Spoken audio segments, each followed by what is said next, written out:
Chapter number 8, so we'll talk about metabolism. If you've taken advanced A&P already, some upper level anatomy and physiology course, you'll have some of this information already presented to you. A little bit different in here because we are focusing on bacteria. Okay, we're not considering the human body, we're focusing on these microorganisms and their metabolism and their processes. So our big highlight today is going to be fermentation. So looking at microbial metabolism, when we start off, we just need to define what metabolism is, okay, and different types of metabolism. Metabolism is going to encompass all of the reactions that take place within an organism. Every single reaction. Okay, so you can look at all of these metabolic processes, all of these chemical reactions that are necessary in order to sustain life, keep that organism alive. That is what we refer to as metabolism. With metabolism, we can break it down into two categories. We have catabolism and we have anabolism. Catabolism itself refers to breaking something down, taking something large and breaking it down into smaller pieces. So up here on the board,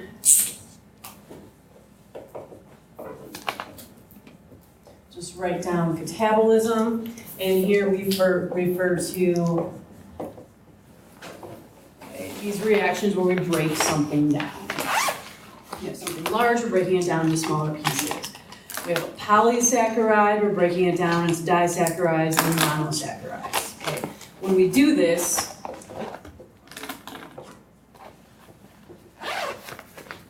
we are breaking bonds. In this process, we need to break these bonds. To take something large and break it down into something small. When this takes place, we see that energy is, you can say, given off, energy is released. This is how the organism is going to obtain their energy. Okay. So energy, we can say liberated. Okay, energy is given off, liberated, released. What is chemical energy when we refer to the cell? ATP. It's ATP. Okay, so energy, I'll put in parentheses over here, ATP, adenosine triphosphate. Okay, it's liberated, it's given off, and this ATP, as it's given off, it's provided to the cell. It is there to help other reactions take place, okay, which is going to be our other category, anabolic reactions. So we're breaking something down, we're breaking these bonds, we're giving off this energy in this process. We're not necessarily creating energy, we're just it's switching forms, because we know energy can neither be created nor destroyed, it's just another form. Okay, so that energy is harvested in a different manner. Okay, so now we have this ATP available to use. Some examples, let's say, examples would be digestive reactions. Okay, so digestive reactions, awesome example.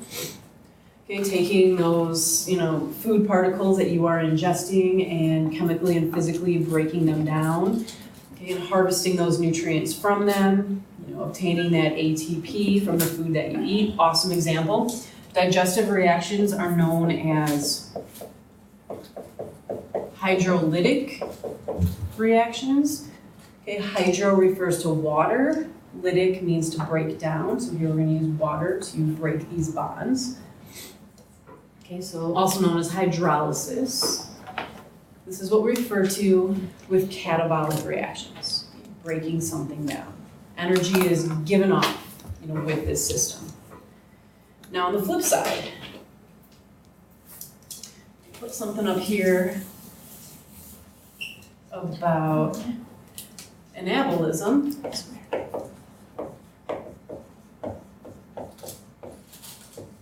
Or anabolic reactions. It's going to be the complete opposite. We broke something down with catabolism. With anabolism, we're going to do some building. So here, we are going to build larger molecules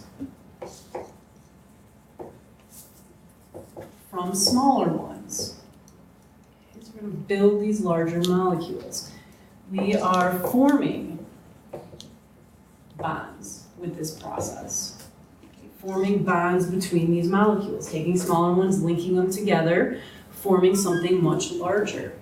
When you build, when you go through any of these synthesis type reactions, you need ATP. So we'll say input of ATP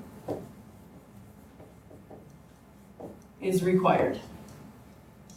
Input of ATP is required. It has to go into this system to help form these bonds. So you're ingesting this food, right? Or the bacteria is ingesting, these molecules, and they're harvesting those nutrients from those molecules, and now they're obtaining this energy, and now they can use this energy to do other processes within the cell, other types of metabolic reactions. Okay, so they need that, take those molecules in order to get the energy to do other things. Example, a good one is protein synthesis. What are proteins made up of? Amino acids. So it looks like this. An amino acid connected to an amino acid, connected to an amino acid, and so on. The type of bond is called a peptide bond. You connect them, you form a peptide, polypeptide, they twist and folds. Eventually you have this 3D structure known as a protein. So building those proteins, you need energy. That's anabolism. Another example,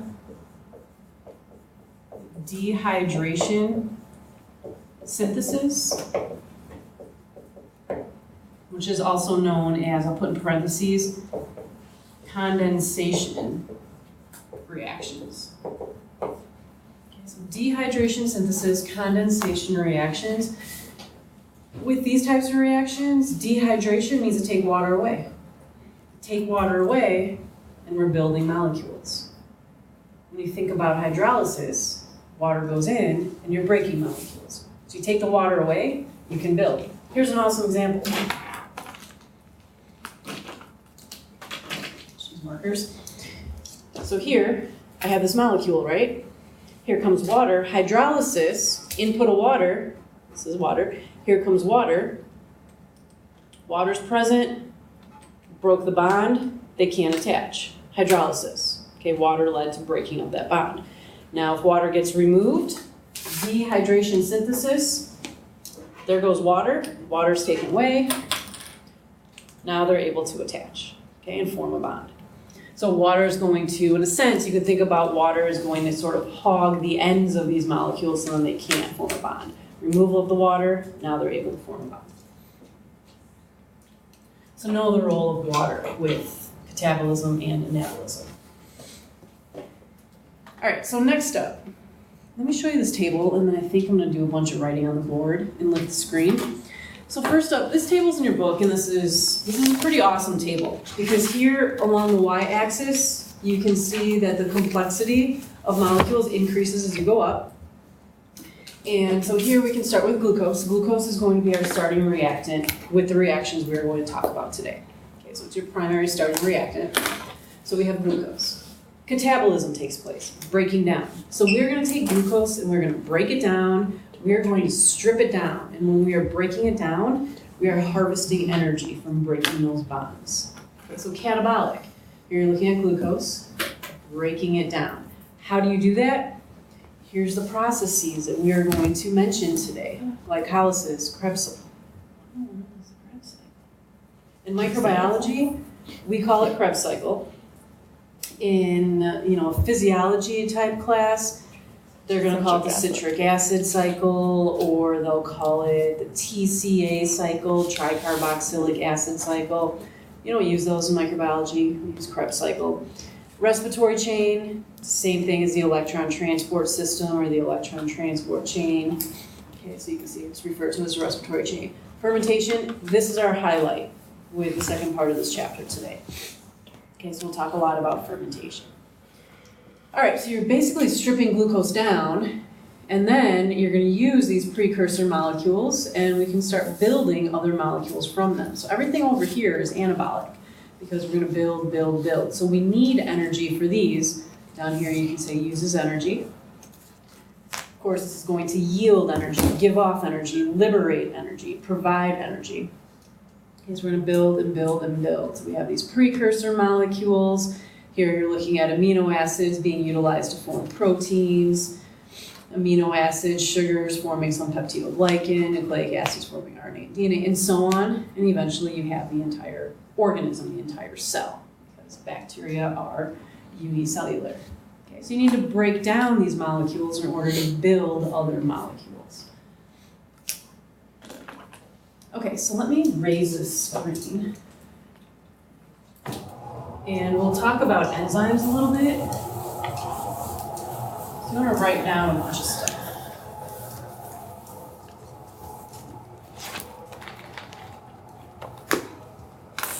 Okay, so with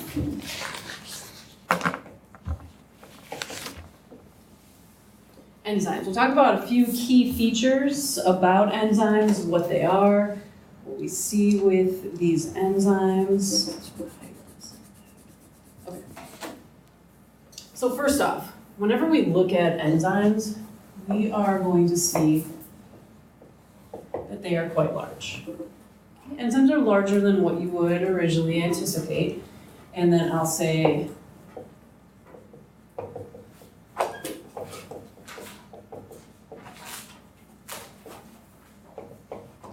they are larger than their substrates.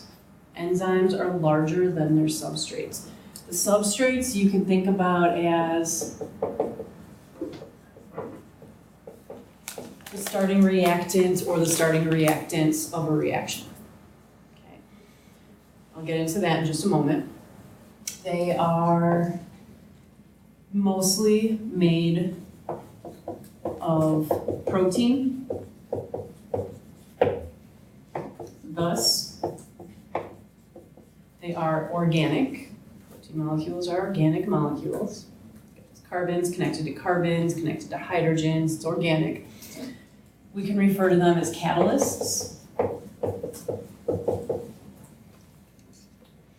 catalyst is going to help a chemical reaction take place. Nothing is going to happen to that catalyst in that process. An enzyme is basically just a catalyst in a biological system. Okay, so why do these two words differ? Catalyst is something you might use like in chemistry to speed up a chemical reaction. An enzyme would be used in a living organism, biological system. So organic catalyst, so that being said, they speed up the rates of reactions. Okay, so they speed up the rate of reactions, how fast they happen. The question is, will this reaction still happen if you didn't have that enzyme? Eventually, but not fast enough to maintain life. Okay, so basically we could say no, okay, because it's not going to keep that organism alive. You want these reactions to happen in a timely manner, so you need these enzymes available. Okay, so they speed up the rate of the reactions. The way that they do that is they lower what's known as activation energy. Activation energy is just that, the energy needed to activate the reaction.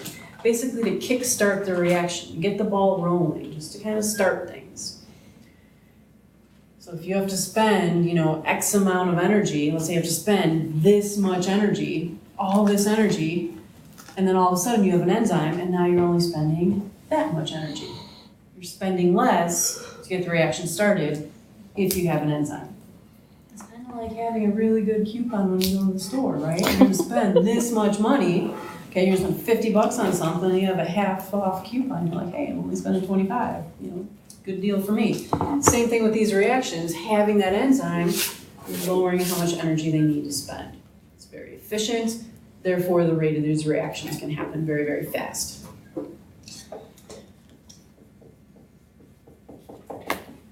Enzymes are specific. An enzyme that breaks down lactose is called lactase. It only works on lactose. It's It's going to do nothing to sucrose. It's going to do nothing to maltose. Okay? It's only going to work on lactose. So they are specific.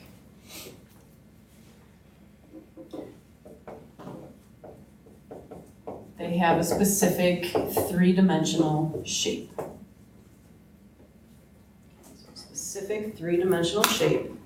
If that shape gets altered, they do not work anymore. Okay, so they need to maintain that shape. Within that three-dimensional shape, they have something known as an active site, which is where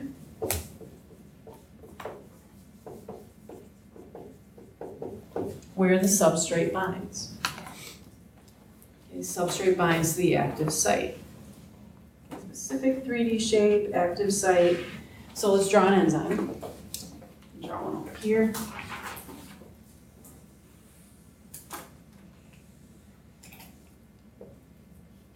So looks like Pac-Man. So here we have a little Pac-Man, and it kind of looks like Pac-Man. So here you have your enzyme. It's big.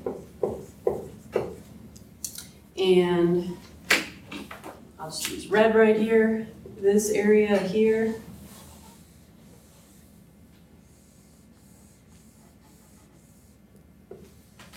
This very specific part, this is known as the active site. That is where the substrate binds. So we'll say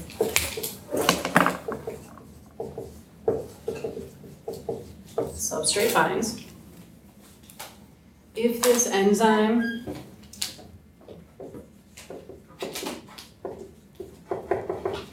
is lactase, and that's something else we can add to this little list. I'll say most enzyme names end with ASE. You can identify them easily as an enzyme. Not all of them by any means, a lot of them do.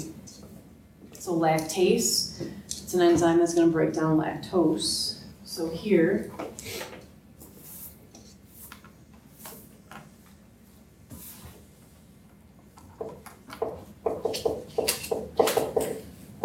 here's lactose, it is the substrate. And this fits right into that active site. Okay, the shape is going to fit right in there. This substrate of sucrose does not fit right in there. Okay, so sucrose is not going to get broken down by the enzyme lactase. Okay, be very, very specific. So what happens? Lactose binds, it gets broken down. So it gives off products. I'll use another color for products. Why not? Let's do this. We'll just split it in half. Okay, so we have two products.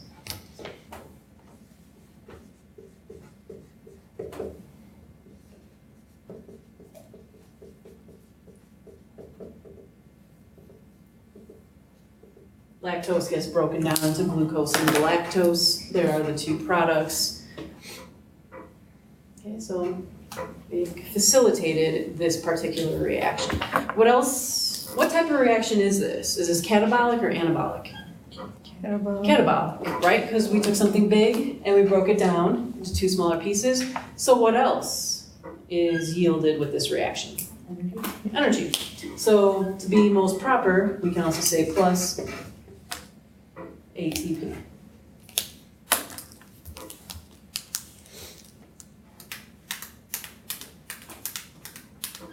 Okay, so this enzyme will be necessary to break down lactose. If you're lactose intolerant, okay, you're either not producing enough of that enzyme. Okay, it's not the right form. There's not enough of it present in order to break down that lactose, and all of a sudden you just have excess amounts of lactose within your body.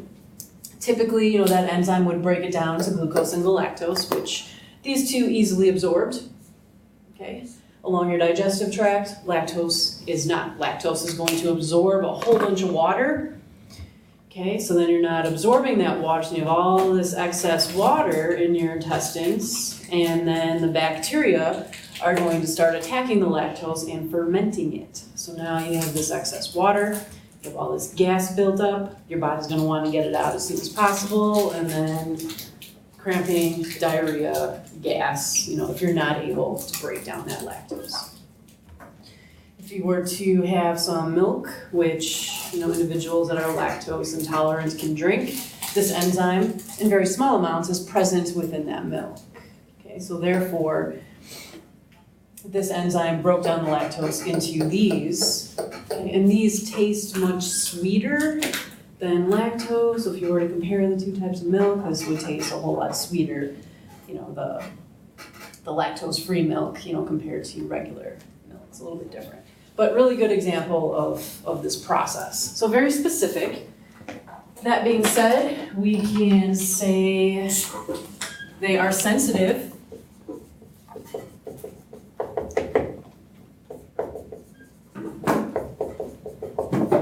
specifically to temperature and pH. Look at that lab that didn't work for us, but I was hoping it would work, the one with protogeosin, where at one temperature, the enzymes are going to produce that color, a nice vibrant red. At another temperature, doesn't work very well. Okay, so with enzymes too, you have to have a particular temperature that is optimum for those enzymes.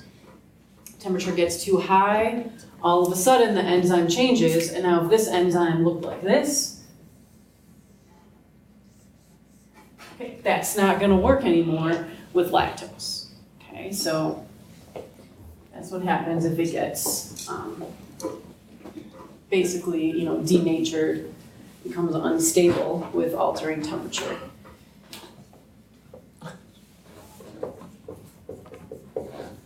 They can be recycled.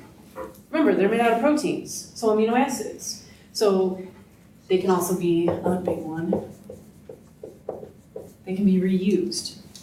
This enzyme can be used over and over and over and over and over again. Yes, in time, they do get worn out, and then they need to be recycled. Amino acids will be used to create, new proteins, new enzymes. But they are reused multiple times. Here's a huge one. They never become part of the product. You don't see a little tiny piece of this enzyme being broken off and attached to this glucose molecule, or being broken off and attached to galactose. Okay, you don't see that. It's just kind of a physical, location where this reaction happens. Let's say it that way. Let's say can be regulated by the cell. Okay, so the cell can regulate them. There's a lot of feedback mechanisms that can regulate the enzyme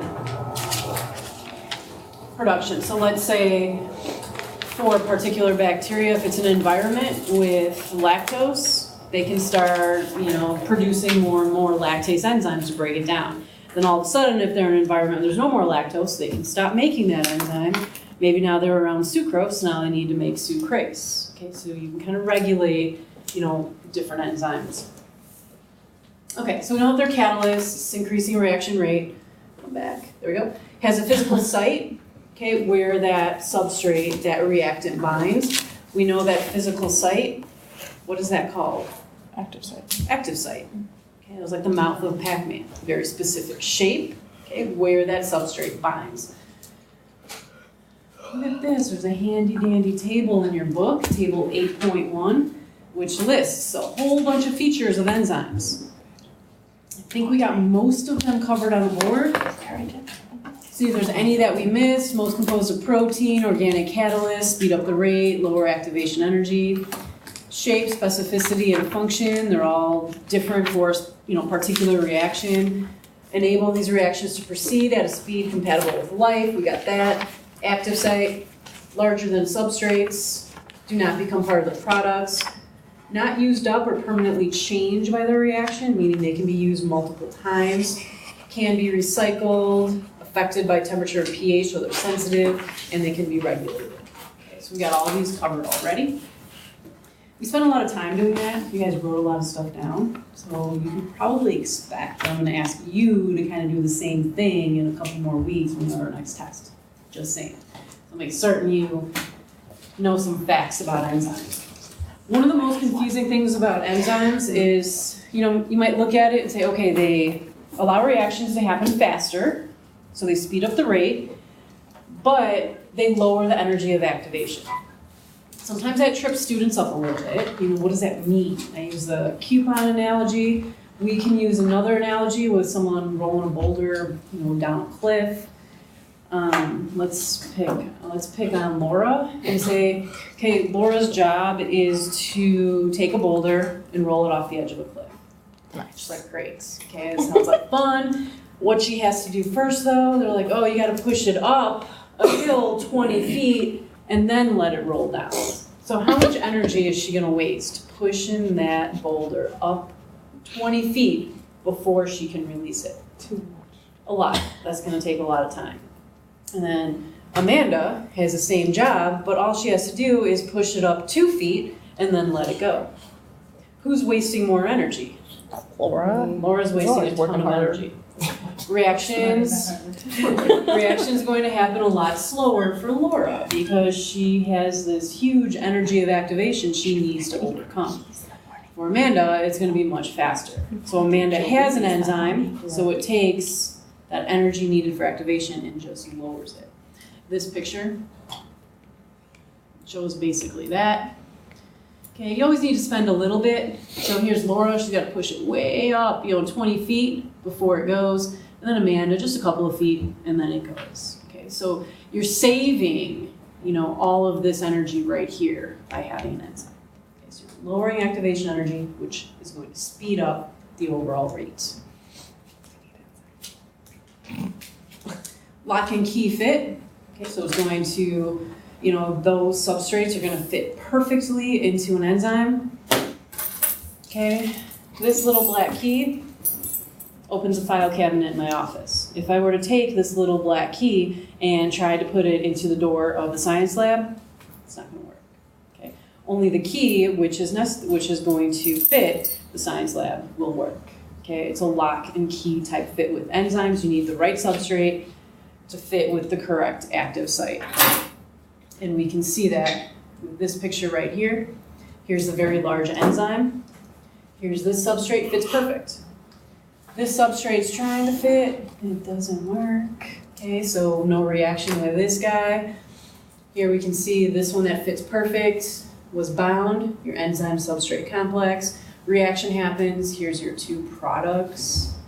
Is this reaction catabolic or anabolic? Oh. Catabolic, it was broken down. All right, last thing before our first concept check is taking a look at cofactors and coenzymes. Cofactors, you can think about them as little on-off switches. Okay, they're just going to trigger the enzyme to work. Little on-off switches. They are metallic, zinc, copper, magnesium, iron. Okay, that's what we're looking at for cofactors. Kind of like a little on-off switch.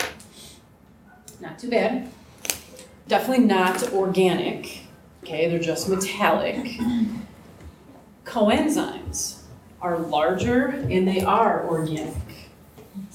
The most common coenzyme that we'll look at with metabolism is one called NAD.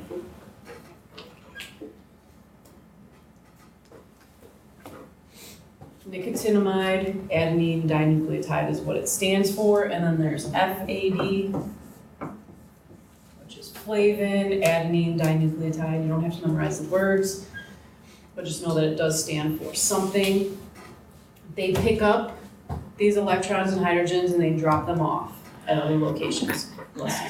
So they're like taxicabs, shuttles, carriers. Okay, that's what they are.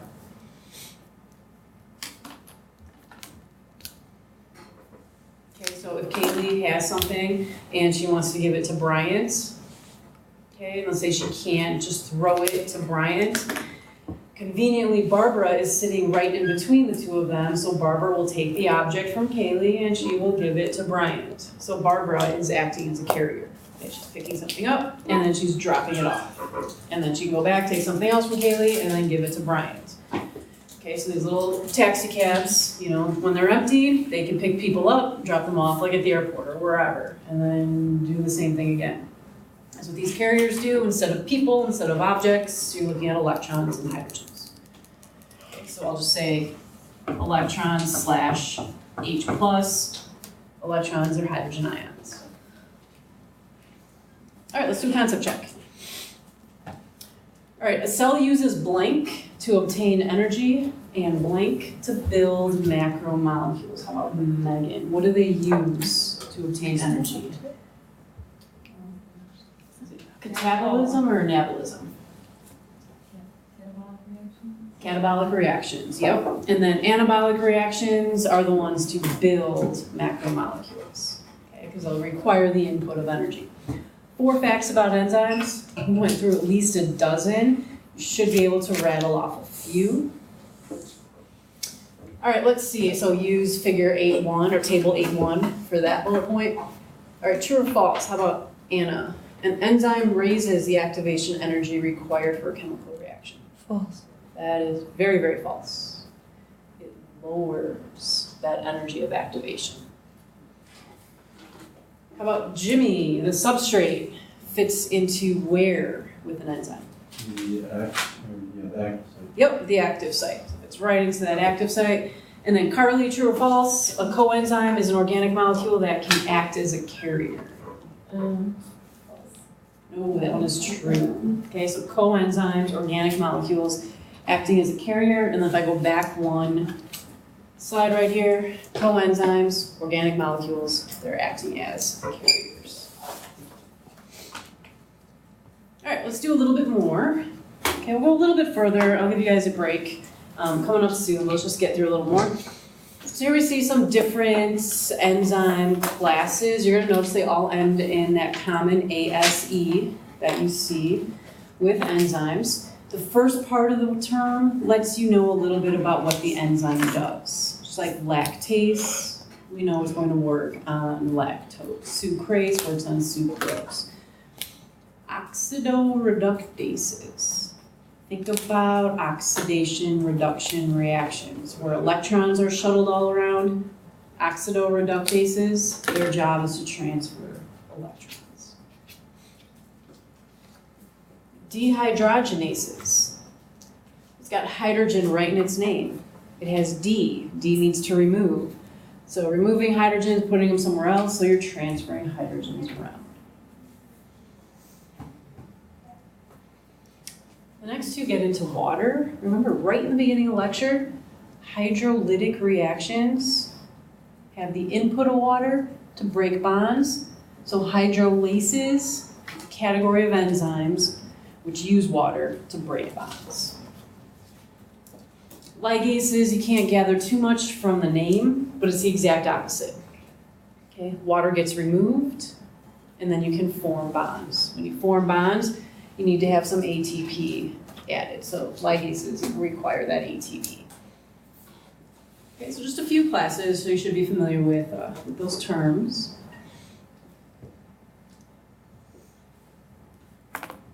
Anyone still need this up?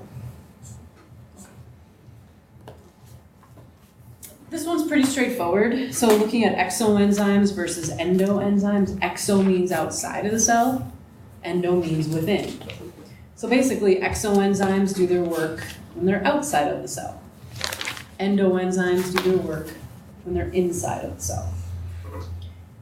So exoenzymes, you can think about our cells releasing digestive enzymes, okay, into the environment. Okay, or think about fungi releasing digestive enzymes out to the environment to break down those very large substrates.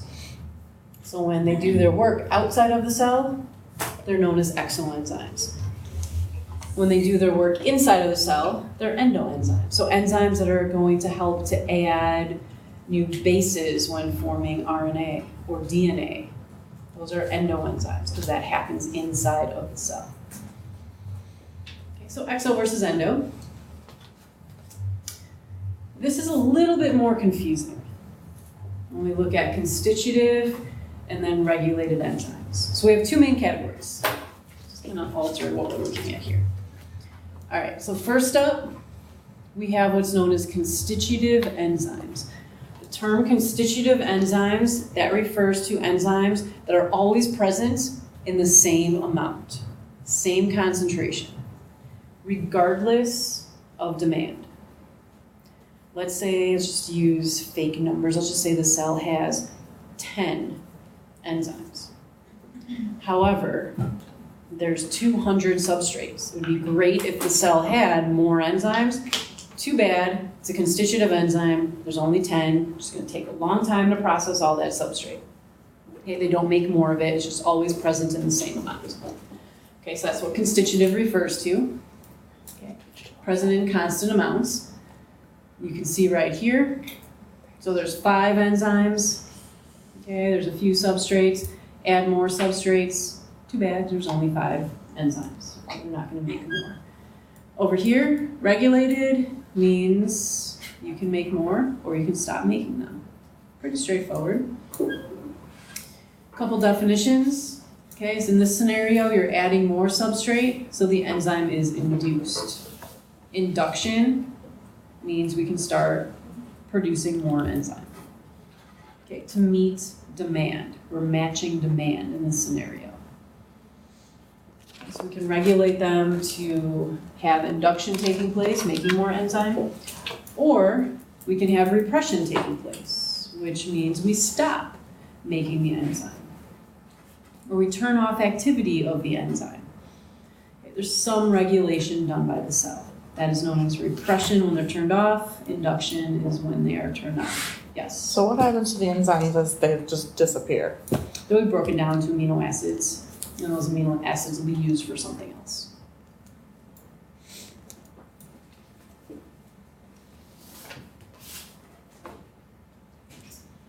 All right, transfer reactions. Oh, I'd like to draw this on the board.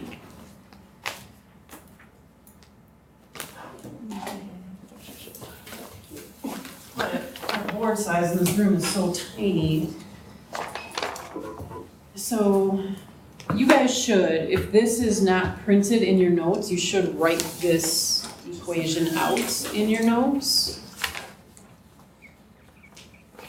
You know what, I'm just going to do it. I'm just going to raise the screen and just draw it out. Can I handle the pencil? No, just handle. Did you want to handle your other pencils? No.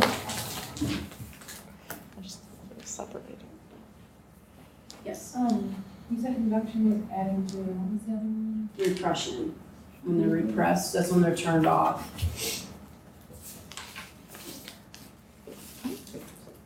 Okay, so let's.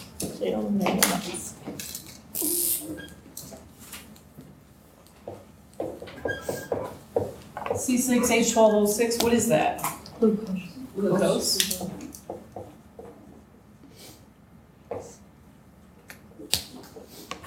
Plus 6 atoms of oxygen, okay, moles of oxygen, is going to yield 6 carbon dioxide and 6 water molecules. What is this reaction? What is the name of this reaction? Respiration, yes. This is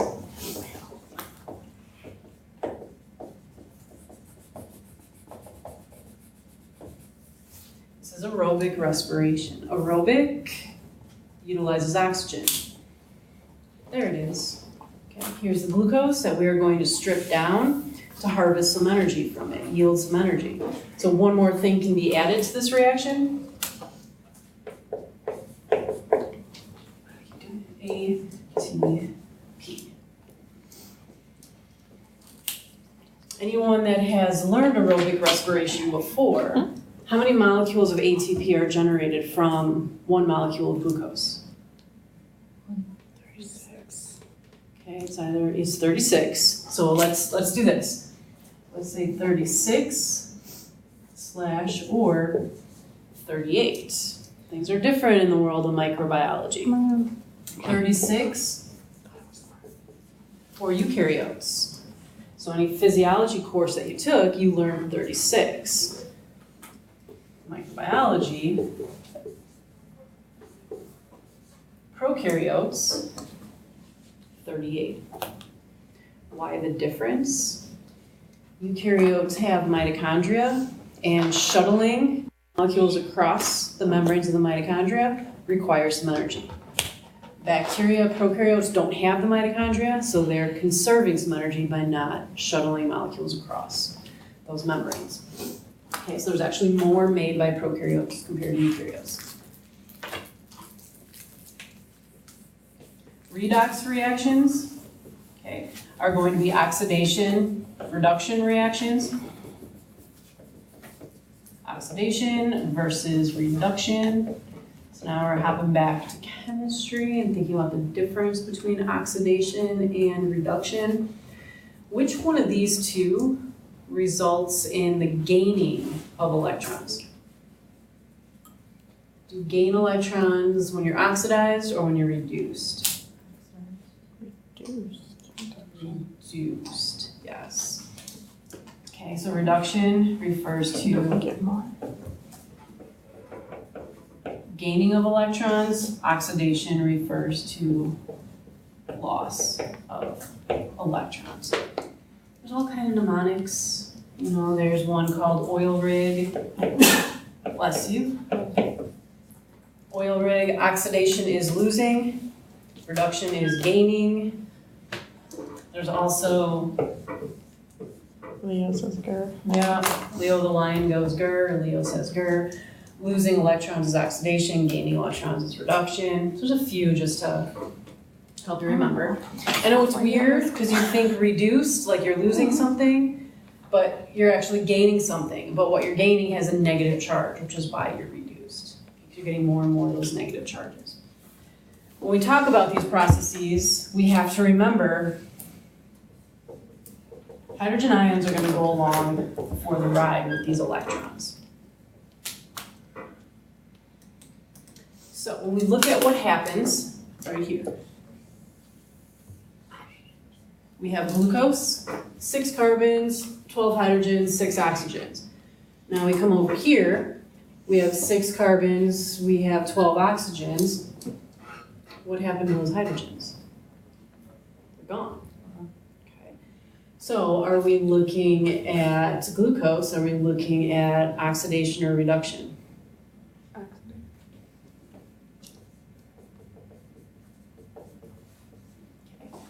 Glucose was oxidized into CO2, okay, because it lost those electrons, lost those hydrogens.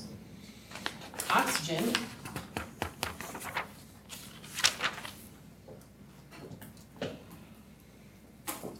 we have 12 oxygen. We have, looking over here, we have 6 oxygen, we have 12 hydrogen. What happened with that hydrogen? We gained that hydrogen, right? Okay, so all of a sudden we can look at reduction. Okay, so gaining, so oxidation, reduction. How do these electrons and hydrogens get shuttled around? We're going to have our carriers, we're going to have our NAD and our FAD. Our NADs can carry like 3 of them, FADs can carry a couple of them. They're going to carry them and drop them off. They're going to end up dropping a lot of stuff off at that electron transport chain. We'll see that coming up. But definitely know this reaction. We talk about fermentation. Fermentation is going to be incomplete oxidation of glucose. Here we're looking at complete oxidation with respiration, but with fermentation, we don't completely oxidize the glucose. And we'll see that very soon. Okay, so here's the carriers we talked about, here's the reaction that we wrote down. Role of enzyme in disease. Let me do a little more writing over here. Got a lot of stuff to write today. Okay, so these enzymes, they're gonna help these organisms just become a little more pathogenic, a little more dangerous to you and I. So if we look at penicillin, I'm just gonna draw a rough schematic of penicillin. Just structural molecule of penicillin looks something along like this. This ring, this is penicillin. This ring is known as the beta-lactam ring. So penicillin is in a class of drugs known as the beta-lactam antibiotics because it has this ring. So does amoxicillin, so does ampicillin. There's a lot of different drugs in this class, all due to having that ring. Great. Well, some bacteria, let's say you come down with a particular infection and you're prescribed penicillin. You take that penicillin, the penicillin attacks the bacteria in the sense that penicillin prevents the bacteria from fixing their cell wall once it's damaged. If the bacteria can't maintain its cell wall, it's eventually going to die. So penicillin does its job by going after the cell wall. All right, now let's say you go to the doctor and they give you penicillin for your infection. You take that penicillin and it does absolutely nothing. Because some bacteria may have the enzyme penicillinase. Penicillinase is an enzyme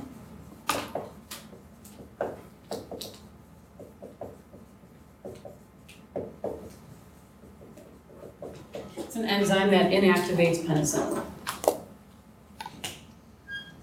How does it do it? It breaks penicillin at that beta-lactam ring. So penicillinase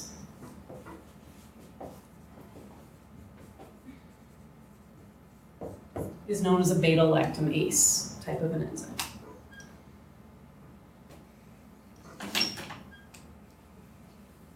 Let's just use our markers as an example again.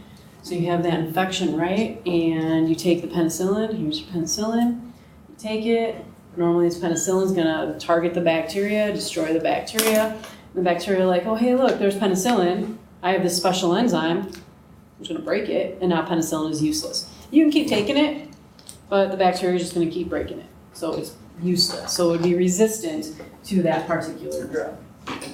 So that's one example of an enzyme that would increase the pathogenicity of bacteria. Here we can look at Streptococcus pyogenes, a bacteria that has a couple other enzymes. Streptolysins, because it doesn't end in ASE. But these two enzymes work collectively in order to they'll attack red blood cells, they'll break down clots, they'll do what they can just to help the bacteria invade your body further. Okay, again, making that organism more pathogenic. All right, concept check. True or false? Reduction is the loss of electrons. False. That is false. Reduction we know is gaining of electrons. True or false? When electrons are transferred in these redox reactions, a hydrogen ion is transferred as well. It goes along for the ride. Yeah. Yeah, it does. Most common electron carrier? NAD. NAD. And then penicillinase, is that the drug or is that an enzyme? Enzyme. Who has that enzyme? Does the drug have it? Do we have it or do bacteria have it? Bacteria. Some bacteria would have it. Okay, so it's an enzyme that some bacteria would have that fights off penicillin. I have a question. Yes. So if it's only the bacteria itself has the penicillinase, and it's only some of them, why do they tell you that if you take antibiotics too often, you're going to build up a resistance to it? Because if the bacteria itself is what carries penicillinase, wouldn't it not matter what you take? Like how often? They're not related to each other. Okay, so taking that often, it depends on the particular organism, because the organism, just like with allergy meds too, your body kind of finds a way around those meds, you need to change them up. Same thing, that the bacteria are pretty smart. So they can find a way, if they're exposed to that particular drug enough, they're gonna find a way to reject that drug. Maybe they won't let that drug into their cells and then the drug is useless. That happens over time. Like with HIV, a lot of the medications for HIV, I know it's viral, antivirals work differently, but that virus just finds ways to prevent any of those antivirals from working. So like HIV patients, or as you would know from your place of employment, the protocol with the amount of medicine that they would need to take, it has to change, every few months, because the virus kind of, wisens up and figures out a way around them. Same thing with the bacteria. Good question though. So enzyme sensitivity, let's get through 2 more topics and then I'll give you guys a little break. Sensitivity, we discussed this already. If the pH, if the temperature changes, the enzymes, they're not going to be stable anymore. They're a little bit unstable. Here's the big thing. If the temperature gets too low, it's really not too bad. It doesn't really mess up the enzymes too much. They don't work very well, but it's not going to completely destroy them.